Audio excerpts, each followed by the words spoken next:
My mother-in-law announced that she will wear my wedding dress to my own wedding day to honor my marriage. But she was not prepared for the backlash she was about to receive. When Jake proposed 2 years ago, his mother Carol immediately made it about her. She cried about her baby getting married, pulled out her own wedding album, and spent 3 hours telling me how perfect her wedding was. Every single detail apparently outdid anything modern weddings could offer. Her dress alone cost $8,000 in 1994. She still had it preserved in a special closet, would take it out monthly to show visitors. The first warning sign was when we went dress shopping. Carol invited herself, then spent the entire appointment telling me why each dress was wrong. Too simple, too flashy, too white, not white enough. When I finally found the one, a beautiful silk dress with hand-sewn pearls, Carol said it was nice, but nothing compared to hers. She actually asked the consultant if they had anything similar to 1990s styles. The consultant looked confused. Carol pulled up photos of her dress on her phone, shoved them in everyone's face. I bought my dress anyway. Carol sulked the entire drive home. For 6 months, every wedding planning session became the Carol show. She'd interrupt cake tasting to describe her 7-tier cake. She'd hijack venue tours to explain how her country club was superior. When I picked roses for centerpieces, she spent 20 minutes explaining why her calla lilies were more elegant. Jake just let her talk, said she was excited. 2 months before the wedding, Carol started a diet, said she wanted to look good in photos. Then she joined a gym, hired a trainer, bought hundreds of dollars of supplements. I thought it was nice she wanted to be healthy. Jake thought his mom was finally focusing on herself instead of our wedding. We were both idiots. 3 weeks before the wedding, Carol asked to see my dress again, said she wanted to picture the whole event. I was at work, told her she could go to my apartment since she had a spare key for emergencies. She stayed there for 4 hours. My neighbor texted asking if everything was okay. When I got home, my dress was on my bed, not in its bag. Carol had tried it on. There were deodorant marks on the inside, her makeup on the neckline. She'd taken selfies in my mirror, left them up on her phone when she forgot to close the camera app later at dinner. I was furious. Jake confronted her. She cried, said she just wanted to remember what it felt like to be a bride. He fell for it. The day before the wedding, at the rehearsal dinner, Carol stood up for a speech. She talked about her own wedding again, how magical it was, how she wished she could relive it. Then she said something that made everyone freeze. She announced that since her original dress no longer fit, and since she'd been working so hard to get in shape, she'd be honoring both marriages by wearing my dress to the ceremony. She'd already arranged it with the church. She'd stand next to the priest as a symbol of marriage continuity or some insane logic. The room went silent. My dad's face turned red. My mom gripped her fork so tight it bent. Jake's father looked at his wife like she'd grown 3 heads. Carol kept talking, explaining how beautiful it would be. 2 generations of brides united. She'd already told her friends, posted about it in her book club Facebook group. 200 women were apparently supporting this beautiful gesture. I stood up and said no. 1 word. Carol acted shocked. Said I was being selfish, that dresses were meant to be worn, that it would still be mine after. Jake finally found his spine and told his mother she was insane. She started sobbing about how nobody appreciated her sacrifices, how she'd given up everything for her family, how one day of feeling special wasn't too much to ask. Jake's father, quiet Robert, who never said much, stood up and told Carol to shut up. Actually said those words. Said she was embarrassing herself and ruining their son's wedding. Carol ran out crying. The wedding day arrived. I had my cousin guard my dress, literally stand outside the room where I was getting ready. Carol showed up in a white ball gown. Not just any white ball gown either. This thing had layers and layers of fabric that pooled on the floor behind her like she was getting married herself. The train had to be at least 6 feet long. Carol stood in the church lobby smiling at arriving guests like she was the bride. I was still in my prep room when Josefina burst through the door. She asked if I knew Carol was out there in white. I told her yes. I knew Carol would try something. Josefina asked point blank if I wanted her to handle it before the ceremony started. I said yes, please handle it, because I was about to lose my mind. Josefina nodded and walked out. I could hear her heels clicking fast down the hallway. My dad arrived 5 minutes later. He came to check on me before the ceremony. Someone must have told him about Carol's dress because his face was already purple when he walked past my door. I heard him in the hallway asking where Robert was. His voice was loud and angry. He found Robert and Jake near the lobby. I heard my dad tell them they needed to deal with this right now. He said if Carol didn't leave, he was calling off the wedding until she was gone. My dad never yells, but he was yelling now. Jake came rushing toward the lobby. I cracked my door open to watch. Jake walked right up to his mother in front of everyone who was arriving. He told her she needed to leave and change into proper mother of the groom clothes. His voice was shaking, but he said it loud enough for people to hear. Carol's face crumpled. She started crying immediately. The tears were instant, like she'd been waiting to cry. She said she just wanted to feel special. She said nobody appreciated her sacrifices. She said she gave up everything for her family. Guests walking in stopped and stared. Some of them backed up toward the door like they wanted to leave. Carol kept crying louder. Then Robert did something I never expected. He walked over and stood directly in front of Carol. He physically blocked her from moving toward the church entrance. Robert told her she was embarrassing their entire family. He said she needed to go home right now. His voice was calm but firm. Carol turned to the guests who were standing around watching. She asked them if they thought she was being unreasonable. She asked if they thought a mother shouldn't feel included in her son's wedding. The guests just looked at the floor. Nobody made eye contact with her. One couple actually turned around and walked back outside. My mom appeared from somewhere. She walked up to Carol very calmly. Mom told Carol she would drive her home to change. Her voice was kind, but you could tell it wasn't a suggestion. Carol wiped her eyes and said no. She said she wasn't missing her son's wedding over a dress color. She actually said that. Like the problem was just the color and not the fact that she was wearing a wedding dress to someone else's wedding. Josefina had clearly had enough.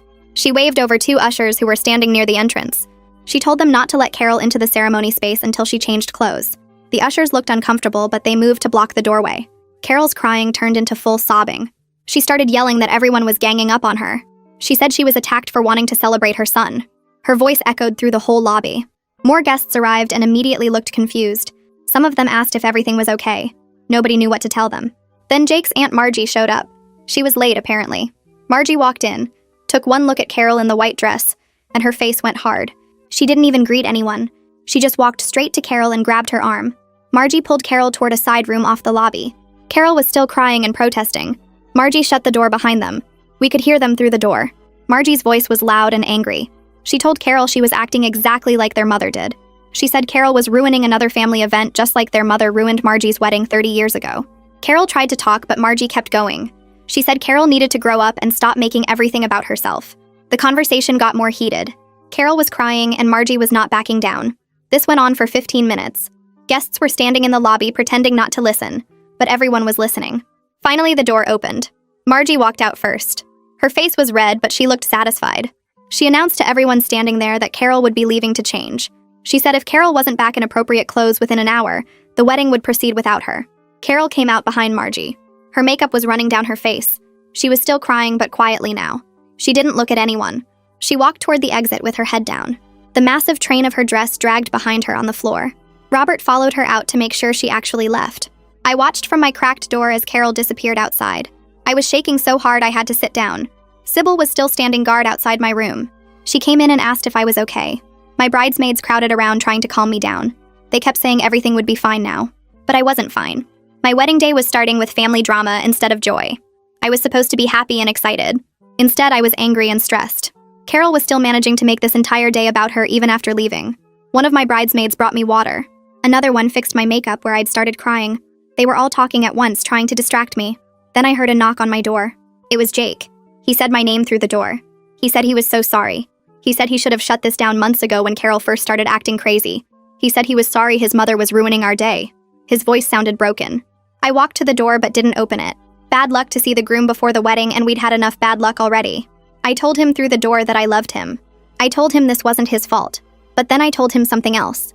I said his mother was never getting unsupervised access to our future children. I said it clearly so he understood I meant it. There was silence on the other side of the door. Then Jake said okay. He said he understood and he agreed. He said he loved me and he'd see me at the altar. His footsteps walked away down the hall. 45 minutes crawled by while I sat in that room trying to fix my makeup and calm down. My bridesmaids kept telling me everything would be okay, but I could see they were worried too. Sybil stayed at the door like a guard dog. Then someone knocked and said Carol was back. I looked through the crack in the door and saw her walking down the hall in a navy blue dress that actually looked right for a mother of the groom. Her eyes were super red and puffy from crying. Her makeup was smeared all down her cheeks. She looked like a mess, but at least she wasn't wearing white anymore. Margie walked right next to her with her hand on Carol's arm like she was afraid Carol might run away or do something else crazy. They walked past my door and Carol didn't even look over. She just kept her head down and let Margie lead her toward the ceremony space. I heard Josefina talking to them in the hall. She was telling Carol where to sit and reminding her that she needed to stay in her seat during the whole ceremony. Carol's voice was quiet when she answered. I couldn't hear what she said, but she sounded tired. The next hour was weird because I could hear people arriving and talking in the lobby, but I was stuck in my room waiting. My dad came to check on me twice. His face was still red and angry. He kept asking if I wanted him to kick Carol out completely. I told him no, because that would just make Jake feel bad and cause more problems, but I appreciated that he wanted to protect me. My mom came in too and hugged me for a long time. She didn't say anything about Carol. She just told me I looked beautiful and that this was still going to be a good day. I tried to believe her. Finally, Josefina knocked and said it was time to start. The ceremony was running an hour late because of all the Carol drama. Some guests had been sitting in the church for over an hour waiting. I felt bad about that, but there was nothing I could do about it now. My bridesmaids lined up and started walking down the aisle one by one. I could hear the music playing. Then it was my turn. My dad took my arm and we stood at the back of the church.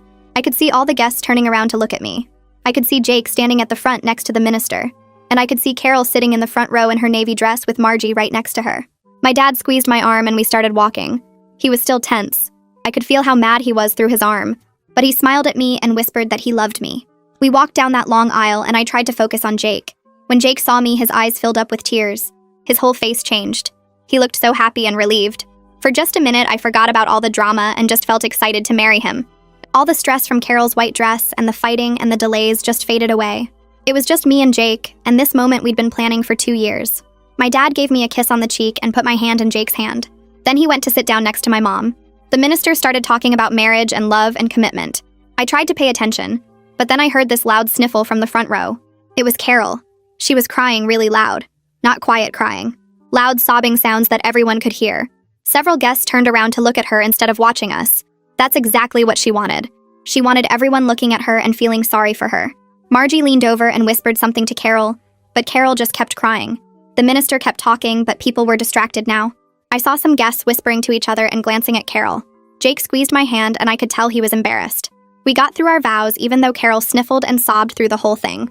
When the minister said we were married and Jake could kiss me, Carol let out this huge dramatic sob, but I didn't care anymore. I kissed my husband and we walked back down the aisle together as Mr. and Mrs. Donaldson. The reception was at a hotel ballroom across town. Everyone drove over and gathered in the lobby area before the big entrance. Josephina was organizing everyone into the right order. Wedding party first, then parents, then us. I was standing with Jake getting ready to walk in when Carol suddenly appeared next to us. She tried to link arms with Jake like she was going to walk in with us, like she was part of our couple. Josephina saw it happening and moved so fast. She stepped right between Carol and Jake and physically blocked Carol from getting any closer. Josephina told Carol very firmly that parents enter separately after the wedding party. She pointed to where Robert was standing and told Carol to go stand with her husband. Carol's face got all red, but she couldn't argue with Josephina. Robert came over and took Carol's arm and led her away. We finally made our entrance as husband and wife and everyone clapped and cheered. Dinner started and everything seemed okay for a while. Then it was time for toasts. My dad stood up first and said some really nice things about me and Jake and our future together. Everyone clapped. Then Carol stood up. She had a microphone and she started talking, and talking, and talking. She went on for 15 minutes about her own wedding in 1994. How beautiful it was. How perfect everything was. How magical she felt. She barely mentioned Jake and me at all. Maybe 2 sentences about us in the whole speech. The rest was all about her. People started looking uncomfortable. Some guests were checking their phones. My dad's face got red again.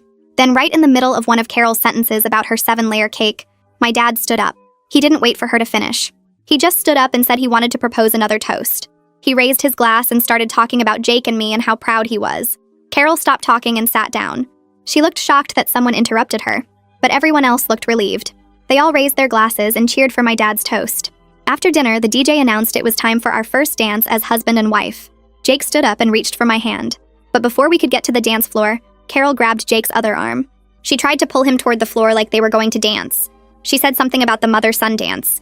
The DJ said no, first dance is for bride and groom only. Mother-son dance comes later. Jake pulled his arm away from his mom and told her no. He said it firmly. He took my hand and led me to the middle of the floor. Carol was left standing there by herself looking stupid. Everyone saw it. We danced to our song and it was perfect. Later, my mom found me near the bathroom. She pulled me aside and her face looked serious. She told me she'd just been in the bathroom and heard Carol talking to her friends. Carol was saying that my dress was nice, but nothing compared to what she wore in 1994. She was still comparing, still trying to make everything about her. Even after everything that happened, I felt something change inside me right then. I decided that Carol was getting almost no contact with us going forward. Maybe we'd see her at holidays with other family around. But no more weekly dinners, no more random drop-ins, no more letting her take over our lives. When it was time to cut the cake, the photographer set up the shot. Just Jake and me with the cake. But Carol pushed her way to the front. She squeezed in right next to us. The photographer tried to ask her to step back, but Carol pretended not to hear. She smiled big for every photo. Her face is right there next to ours in half the pictures. Later, when we got the photos back, there she was, ruining our cake-cutting photos just like she tried to ruin everything else. Near the end of the reception, I saw Robert pull Jake aside. They went out to the hallway to talk privately. Jake told me later what happened. Robert apologized for not controlling Carol better over the years. He said he'd enabled her behavior by staying quiet and letting her do whatever she wanted. He admitted that his silence made everything worse. Jake told his father that they both needed to do better going forward, that they needed to set boundaries with Carol and actually enforce them. Robert agreed. He said he was going to start standing up to Carol more, that he was tired of her making everything about herself. It was the longest conversation Jake had ever had with his father about real stuff. The reception ended and we left for our hotel. Carol tried to follow us out to say goodbye, but we were already in the car. We drove away and I felt this huge relief wash over me. We were married. Despite everything Carol did to try to ruin it, we were married. Jake held my hand in the car and told me he was sorry again. I told him to stop apologizing. His mother's behavior wasn't his fault, but I also told him that things had to change. We couldn't keep letting her control everything. He agreed. He said he'd been thinking the same thing.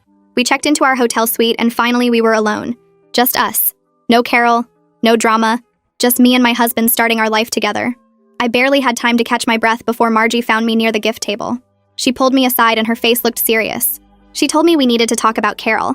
I felt my stomach drop because I thought something else had happened. But Margie just wanted to warn me. She said Carol had always been like this, intensely jealous of other women having special moments. Margie told me about her own wedding 30 years ago. Carol had shown up in a cream-colored dress that looked white in photos. She'd tried to stand in the family photos like she was part of the wedding party. She'd given a toast that was really about her own marriage. Margie said she'd spent 3 decades watching Carol sabotage or hijack every family milestone. Graduations, anniversaries, baby showers. Carol always found a way to make it about her. Margie squeezed my hand and told me to keep strong boundaries. She said Carol would never change and I needed to protect my marriage from the start. I thanked her and felt this mix of validation and sadness. Validation because it wasn't just me seeing this behavior. Sadness because Jake had grown up with this and thought it was normal. A few minutes later, I headed toward the bathroom. Carol appeared out of nowhere and blocked my path. Her eyes were red and puffy from crying. She grabbed my hands before I could pull away.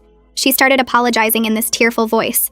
Said she just wanted to feel included in the wedding planning, that she felt pushed aside and ignored for months. I pulled my hands back and looked at her directly. I told her there was a big difference between inclusion and domination, that she'd crossed that line months ago when she tried on my dress without permission, when she announced she'd wear it to my wedding. Requested Reds is on Spotify now. Check out link in the description or comments. When she showed up today in a white ball gown, Carol's face crumpled and she started to say something, but I walked past her into the bathroom. I was done having this conversation, done explaining basic boundaries to a grown woman.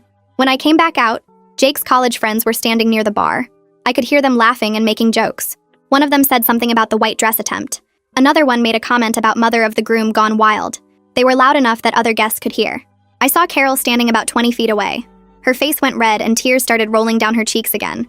She looked around like she was searching for support, but people just looked away or pretended not to notice. Robert walked over to Carol and took her arm. He led her toward the exit doors. I watched them go outside together. Through the glass, I could see Robert talking and Carol crying. His face looked stern. His hands were moving as he spoke. This was the most active parenting I'd ever seen him do. They stayed outside for almost 20 minutes. My bridesmaids noticed what was happening. They formed this protective circle around me for the rest of the reception. Whenever Carol came near, one of them would intercept. Sybil was especially good at it. She'd step right in front of Carol and start talking about something random, or she'd steer me in a different direction.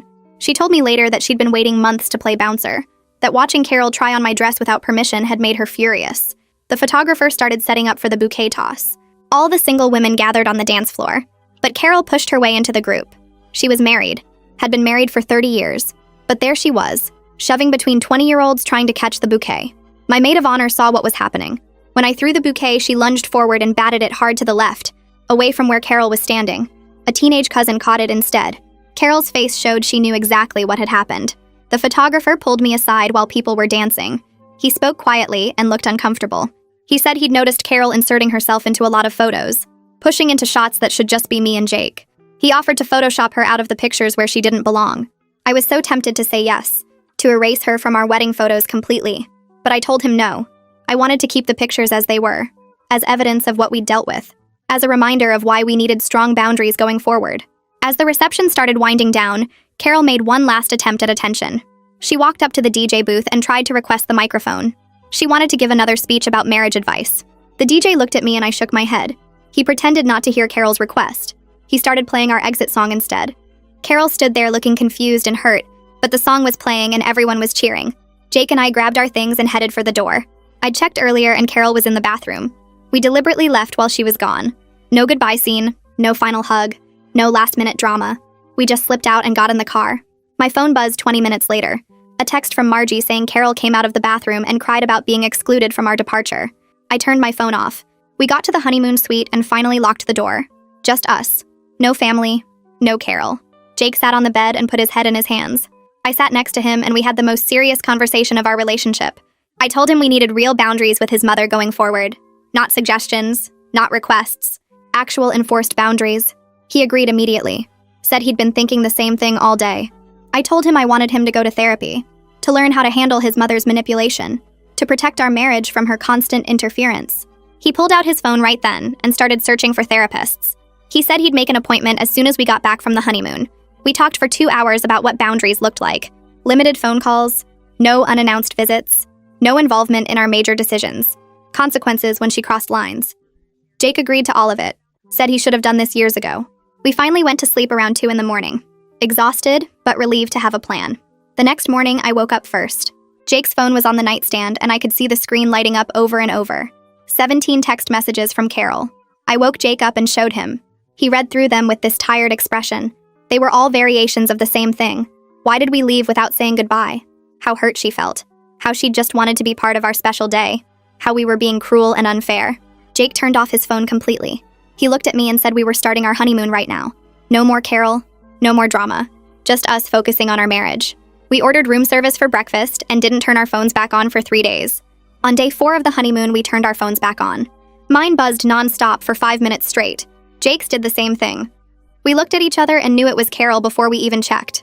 She'd sent 43 messages over 3 days. The first few were asking why we weren't responding. Then they got angry about being ignored on our special time. Then they turned into long paragraphs about how hurt she felt after the wedding. How everyone ganged up on her. How she was just trying to be part of our celebration. How the white dress was a genuine mistake and she'd changed right away. She rewrote the whole wedding day in her messages. Made herself the victim. Made us the cruel ones who embarrassed her in front of everyone. Jake read through them with his jaw tight. I watched him scroll and scroll. Finally, he started typing. His message was short and clear. He told her the behavior at the wedding was unacceptable. That she'd tried to wear my actual wedding dress and when that failed, showed up in white anyway. That we needed space and time to start our marriage without her constant interference. That there would be serious consequences if she continued to disrespect our boundaries. He hit send and turned his phone face down on the table. We spent the rest of our honeymoon actually enjoying ourselves. Swimming in the ocean, eating at local restaurants, walking on the beach at sunset. No phones, no Carol, no drama. Just us being married and happy. But I knew it wouldn't last. We flew home 6 days later, exhausted but relaxed. Our apartment felt different somehow, like we were different people returning to our old life. I unpacked while Jake checked the mail. He came back inside holding a stack of wedding cards. We sat on the couch opening them together. Sweet messages from friends and family, gift cards, checks, normal wedding stuff. Then Jake pulled out his laptop to check something. He froze, staring at the screen. I asked what was wrong. He turned the laptop toward me. Carol had posted wedding photos all over Facebook, but not the real story. She'd carefully selected pictures that made her look like the perfect mother of the groom. There she was in the navy dress, looking elegant and appropriate, smiling next to Jake and me, hugging Robert, dancing at the reception. Her captions talked about what a beautiful day it was, how honored she felt to celebrate our love, how gorgeous her navy dress was, and how it perfectly matched the wedding colors. I scrolled through the comments. Her book club friends were gushing about how lovely she looked, how wonderful the wedding must have been, how lucky we were to have such a supportive mother-in-law. But then I saw other comments, from people who actually attended. My aunt wrote that Carol forgot to mention the white ball gown she showed up in first. Jake's cousin commented asking why she left out the part where she tried to steal the bride's dress. My college roommate posted that the navy dress was her second outfit after being forced to change. The real story was coming out in the comments. Carol kept deleting the honest ones and leaving only the praise. But people kept posting the truth. My mom texted me that same afternoon. She'd been forwarding messages from other wedding guests all morning. Everyone was reaching out to express sympathy, saying they couldn't believe what we dealt with, praising how we handled Carol's behavior with grace. Several people shared their own nightmare mother-in-law stories. My mom's best friend wrote 3 paragraphs about her own wedding 40 years ago. Apparently her mother-in-law showed up drunk and hit on the best man. My dad's sister told a story about her mother-in-law announcing a pregnancy at the reception to steal attention. Reading these messages made me feel less alone. Like we weren't crazy for thinking Carol's behavior was insane. Jake scheduled a therapy appointment the next day. He found a counselor who specialized in family dynamics and narcissistic personality patterns. His first session was in 2 weeks. I told him I was proud of him for taking this step. He said he should have done it years ago. that he'd been enabling his mother's behavior his whole life, that he didn't want to bring that pattern into our marriage. I promised to support him through the process. 2 weeks after the wedding, my phone rang while I was at work. Carol's name appeared on the screen. I let it go to voicemail. She left a long message demanding to come over and see our wedding gifts. Said she wanted to help us organize everything. I texted Jake about it immediately. He called her back during his lunch break, told her no, explained we needed space right now to establish our marriage without her interference. Carol argued that she was just trying to be helpful, that mothers are supposed to help with these things. Jake held firm, said we'd reach out when we were ready for visitors. She hung up on him. 3 days later, someone knocked on our apartment door at 9 in the morning on a Saturday. I was still in pajamas drinking coffee. Jake was in the shower. I looked through the peephole and saw Carol standing there holding a casserole dish. I didn't open the door. I texted Jake that his mother was outside.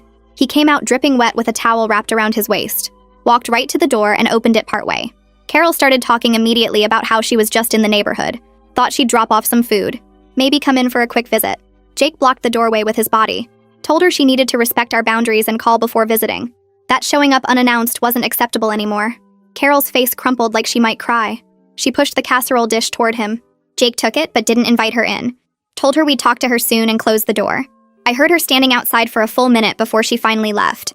Robert called Jake privately that evening. I could only hear Jake's side of the conversation, but I got the idea. Robert was saying he was proud of how Jake was handling the situation, that he wished he'd set boundaries with Carol decades ago instead of just staying quiet, that he was considering his own therapy to address years of avoiding conflict. Jake's face softened while they talked. He told his dad that it wasn't too late to make changes, that therapy could help both of them. They talked for over an hour, the longest conversation they'd had in years, according to Jake. The next morning, Carol sent a long email. I read it over Jake's shoulder while we ate breakfast. She apologized for her behavior at the wedding, said she'd been caught up in the excitement and made poor choices, promised to respect our boundaries going forward. The apology felt somewhat real, like she actually understood she'd crossed lines. But then Jake's phone rang. It was Margie. She warned us that Carol had made similar promises before after other family incidents, that she'd behave for a few weeks, then slowly slide back into old patterns, that we needed to stay firm with consequences no matter how good her apologies sounded. We thanked Margie for the warning, decided to give Carol a chance but stay alert. 1 month after the wedding, we agreed to have dinner with Jake's parents. We set clear ground rules beforehand. No discussion of the wedding drama. No criticism of our life choices. No surprise announcements or demands. We met at a neutral restaurant. Carol arrived wearing a nice dress and makeup. She hugged us both carefully. Didn't squeeze too tight or hold on too long. Dinner went mostly okay. Carol asked about our jobs and our apartment. Listened to our answers without interrupting. But she couldn't help herself completely. When we mentioned our honeymoon resort, she had to explain how her honeymoon resort in 1994 was more elegant. When I described our wedding cake, she mentioned again how her 7-tier cake was more impressive. When Jake talked about our first dance song, she said her wedding band was more talented than our DJ. Robert kept shooting her warning looks. Jake would pause and take a breath each time she did it. I just ate my food and let it roll off. She was trying. Sort of. It was better than nothing. Over the next few weeks, Jake started setting consistent boundaries. He told Carol she could call twice a week on scheduled days, that she needed to give us 24 hours notice before any visit, that holidays would be split between both families, that we made our own decisions about money, housing, and future plans. Carol pushed back hard at first, called crying about being shut out of her son's life, sent texts about how other mothers get to see their children whenever they want, left voicemails about how she was punished for one mistake. But Jake stayed firm. When she called outside the scheduled times, he didn't answer. When she showed up unannounced, he didn't let her in. When she guilt-tripped him, he reminded her of the consequences they'd discussed. Slowly, painfully, she started to comply. The calls came on the right days. She texted before visiting. She stopped making every conversation about herself. It wasn't perfect. She still made comments comparing everything to her own experiences. She still needed attention and validation, but it was progress. Real progress. And Jake was different too. Stronger. More confident. Better at protecting our marriage from outside interference. 3 months after the wedding, a large box arrived at our apartment door. The wedding photos. Jake helped me carry it inside, and we spent the entire evening going through every single image. The photographer did an amazing job. Our ceremony looked beautiful. The reception was perfect. But then we got to the photos with Carol in them. She'd positioned herself in so many shots, standing right behind us during cake cutting, inserting herself into family portraits where she didn't belong, photobombing candid moments between me and my bridesmaids. Jake looked at one picture where Carol was literally reaching between us during our first dance and shook his head. We went through the entire collection and marked which ones we wanted printed. Every photo where Carol had pushed her way in got skipped. When we placed our order, we deliberately left out about 30 pictures. Carol would never see them in our album. The ones we kept showed our actual wedding day, not the Carol show. 2 weeks before Thanksgiving, I told Jake we should host dinner at our apartment instead of going to his parents' house like Carol expected. He agreed immediately. We called both sets of parents and invited them over. My parents said yes right away. Robert sounded relieved when Jake told him the plan. Carol went silent on the phone for a full minute before asking why we weren't coming to her house. Jake explained that we wanted to start our own traditions as a married couple. Carol said she'd already bought a turkey. Jake told her to freeze it for Christmas. She hung up without saying goodbye. The morning of Thanksgiving, I started cooking at 6. Jake helped prep vegetables and set the table. My parents arrived first with wine and dessert. Robert and Carol showed up 20 minutes later. Carol walked in carrying a casserole dish even though I'd told everyone not to bring food. She set it on my counter and announced she'd made her famous sweet potato dish because she knew mine wouldn't be as good. I bit my tongue. Jake took the dish and put it in the fridge, telling his mother we already had our menu planned. Carol looked around our small apartment like she was inspecting it, commented that our table was smaller than hers, said our kitchen seemed cramped for hosting, asked if we were sure we had enough plates. My mom jumped in and complimented our decorations. Robert agreed that everything looked nice. We all sat down to eat and Carol struggled the entire meal. She kept trying to take control, suggested we say grace even though we'd already started eating, criticized how I'd carved the turkey, explained how her stuffing recipe was better. But every time she started, someone would change the subject. My dad asked Robert about his golf game. My mom asked Jake about work. Robert asked me about my job. We formed this unspoken alliance to keep Carol from dominating the conversation. It mostly worked. Carol managed to get through the meal without causing major drama, though she looked frustrated the whole time. After dinner, my mom and Robert ended up talking in the living room while the rest of us cleaned up. I could hear them bonding over coffee.